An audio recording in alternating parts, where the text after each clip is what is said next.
அர்ஷத் அவர்கள் உறவுகள் என்ற தலைப்பில் பேசுவார்.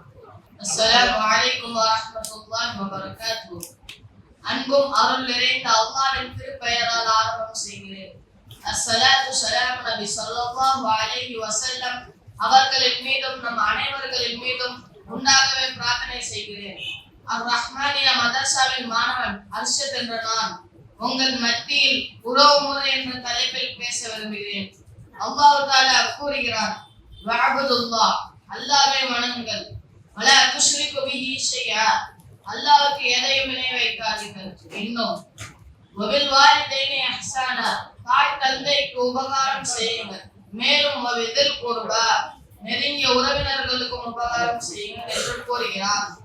அல்லாஹ் தஆலா மேற்கூறிய வசனத்தில் தன்னை தவிர யாரையும் வணங்காதீர்கள் என்று தாய் தந்தை மற்றும் நெருங்கிய உறவினர்களை கண்ணியப்படுத்தி சொல்வதிலிருந்து அதன் முக்கியத்துவத்தை நாம் உணர வேண்டும்.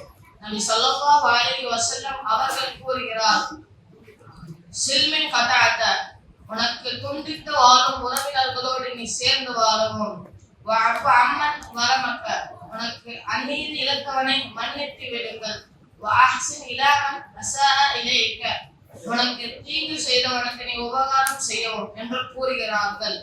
ஆகவே நம் அனைவர்களும் உறவினர்களை பேணி அதற்கு அல்லாஹ் அருள் புரிவானாக. ஆமீன்.